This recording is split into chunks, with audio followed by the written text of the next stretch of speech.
पुरानी दिल्ली की रातें अलग होती हैं। दिन में जहां शोर, भीड़ और मसालों की खुशबू भरी रहती है, वही जगह रात के बाद अचानक बदल जाती है। दुकानें बंद हो जाती हैं, गलियां खाली हो जाती हैं और हवा में एक अजीब सा सन्नाटा फैल जाता है। ऐसा सन्नाटा जिसमें कभी कभी ऐसा लगता है जैसे कोई अनदेखी चीज आपको देख रही हो। पुरानी दिल्ली में रहने वाले बुजुर्ग लोग अक्सर एक बात कहते हैं, आधी रात के बाद जामा मस्जिद की कुछ गलियों में मत जाना। लेकिन जब उनसे पूछा जाता है कि क्यों, तो वे बस चुप हो जाते हैं। कुछ लोग कहते हैं कि उन्होंने रात में अजीब आवाजें सुनी हैं। कुछ कहते हैं कि उन्होंने ऐसी परछाइयां देखी हैं जो इंसान जैसी नहीं थी। और कुछ लोग तो ये भी कहते हैं कि वहां कभी कभी कोई ऐसा दिखाई देता है जो अचानक गायब हो जाता है। दिल्ली में रहने वाला सैफ इन सब बातों पर विश्वास नहीं करता था। सैफ एक यूट्यूबर था जो रहस्यमयी जगहों पर जाकर वीडियो बनाता था। उसका चैनल धीरे धीरे लोकप्रिय हो रहा था। लोग उससे लगातार कहते थे कि वो जामा मस्जिद की पीछे वाली गलियों की रात की सच्चाई दिखाए। काफी समय तक उसने इस बात को मजाक समझा।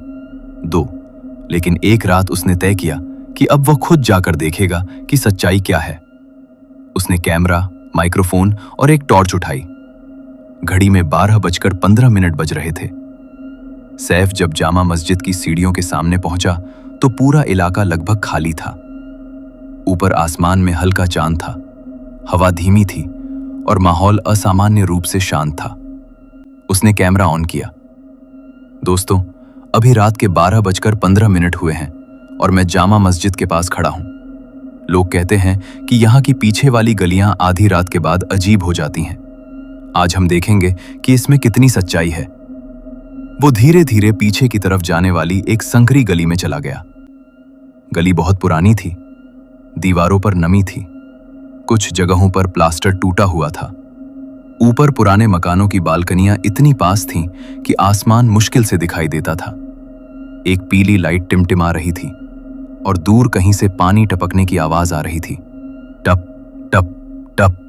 सैफ चलते हुए कैमरे से गली दिखा रहा था। देखिए, यहां कितना सन्नाटा है। अचानक वह रुक गया। गली के आखिर में कुछ खड़ा था। पहले तो उसे लगा कि शायद कोई आदमी है, लेकिन वो आकृति अजीब तरह से स्थिर थी, जैसे कोई मूर्ति हो। सैफ ने आवाज लगाई, कौन है वहां? कोई जवाब नहीं आया। वो आकृति वहीं खड़ी रही। सैफ थोड़ा और आगे बढ़ा। अब वो आकृति साफ दिखाई दे रही थी। वो सच में एक आदमी जैसा लग रहा था, सफेद कपड़ों में, लेकिन उसका चेहरा अंधेरे में था। सैफ ने कैमरा जूम किया और जैसे ही उसने रिकॉर्डिंग में उसे साफ देखने की कोशिश की, वो आकृति अचानक गायब हो गई। सैफ रुक गया। उसने गली के आखिर तक देखा। वहां कोई नहीं था। अभी यहां कोई खड़ा था, उसने कैमरे से कहा। लेकिन तभी उसे अपने पीछे एक हल्की आवाज सुनाई दी, टक, जैसे किसी ने कदम रखा हो। सैफ धीरे धीरे पीछे मुड़ा। गली खाली थी। वो कुछ सेकंड तक खड़ा रहा, फिर वो आगे बढ़ा। टक। इस बार आवाज फिर आई और इस बार साफ थी, जैसे कोई उसके पीछे चल रहा हो। सैफ का दिल तेज धड़कने लगा।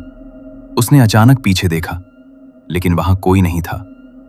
अब हवा बहुत ठंडी हो गई थी, इतनी ठंडी कि उसकी सांस से भाप निकलने लगी। ये अजीब है, सैफ बुदबुदाया। तभी उसे अपने बिल्कुल पीछे किसी की सांस महसूस हुई, गहरी, ठंडी, धीमी, जैसे कोई उसके कान के पास खड़ा हो। सैफ धीरे धीरे मुड़ा और जो उसने देखा, उसकी रीढ़ में बर्फ जैसा डर उतर गया।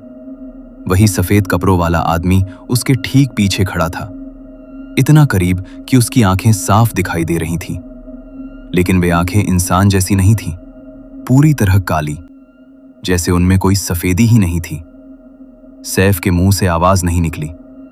आदमी की गर्दन धीरे धीरे एक अजीब कोण पर झुक गई और उसके होठों पर एक अस्वाभाविक मुस्कान फैल गई। फिर उसने बहुत धीमी आवाज में कहा, तुम यहां क्यों आए हो?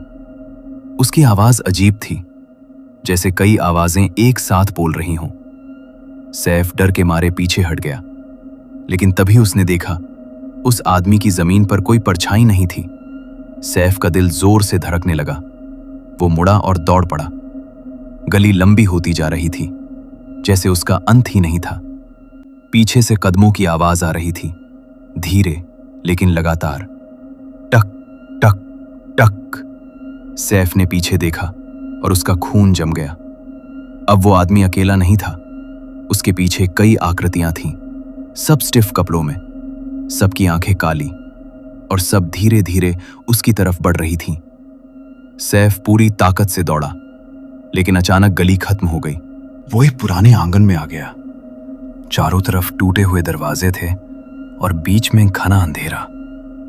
फिर अचानक चारों तरफ फुसफुसाहट की आवाज आने लगी, धीमी लेकिन बहुत सारी आवाजें, जैसे कई लोग एक साथ कुछ बोल रहे हों। सैफ ने टॉर्च घुमाई और जो उसने देखा उसने उसकी आत्मा तक हिला दी।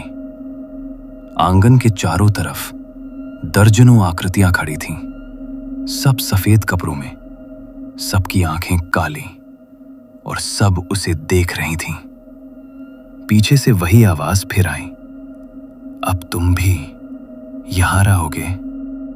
सैफ की चीख रात के सन्नाटे में गूंज गई। अगली सुबह लोगों को उस गली में एक कैमरा मिला। कैमरा अभी भी रिकॉर्ड कर रहा था। पुलिस ने फुटेज देखी। आखिरी फ्रेम में जो दिखा, उसे देखकर कमरे में बैठे सभी लोग कुछ पल के लिए चुप हो गए। वीडियो में सैफ भाग रहा था और उसके पीछे दर्जनों आकृतियां उसका पीछा कर रही थीं।